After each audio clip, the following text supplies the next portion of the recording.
നിങ്ങളും എന്നെപ്പോലെ സീതയുടെയും ഇന്ദ്രൻ്റെയും ഫാൻസായിരുന്നോ? ഒരു സമയത്ത് ഈ സീരിയൽ തന്ന ഓളം മറ്റുള്ള ഒരു സീരിയലും തന്നു കാണില്ല. ഇവരുടെ കോംബോ അത്രയ്ക്കും പൊളിയായിരുന്നു. സീരിയൽ അവസാനിച്ചിട്ട് ഇത്രയും കാലമായിട്ടും സീതയ്ക്കും ഇന്ദ്രനുമുള്ള ഫാൻസിൻ്റെ കാര്യത്തിൽ ഒരു കുറവുമില്ല. ഇനിയും അവരുടെ കോംബോ ഒരുമിച്ച് എത്താൻ ആഗ്രഹിക്കുന്നവരാണോ നിങ്ങൾ? ഇന്ദ്രൻ്റെയും സീതയുടെയും love after marriage, oh my God! ഷാനവാസും സ്വാസികയും ആറാടുകയായിരുന്നു. എത്രയും പെട്ടെന്ന് ഇവരുടെ കോംബോ പെട്ടെന്ന് തന്നെ മിനി സ്ക്രീനിലോ ബിഗ് സ്ക്രീനിലോ എത്തണമെന്ന് ആഗ്രഹിക്കുന്നവരുടെ കൂട്ടത്തിലുള്ള ഒരാൾ തന്നെയാണ് ഞാനും.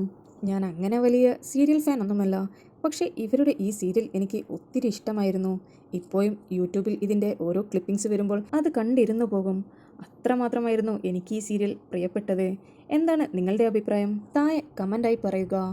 എത്രയും പെട്ടെന്ന് തന്നെ ഇവരുടെ നല്ല കോംബോക്കായിട്ടുള്ള ഒരു പ്രൊജക്റ്റ് ഇവരിലേക്ക് എത്തട്ടെ എന്ന് ഞാൻ ആശംസിക്കുന്നു. നിങ്ങൾക്ക് ഈ കോംബോയെ ഇഷ്ടമാണെങ്കിൽ ഒരു ലൈക്കും ഷെയറും സബ്സ്ക്രൈബും ചെയ്യുവാൻ മറക്കരുത്.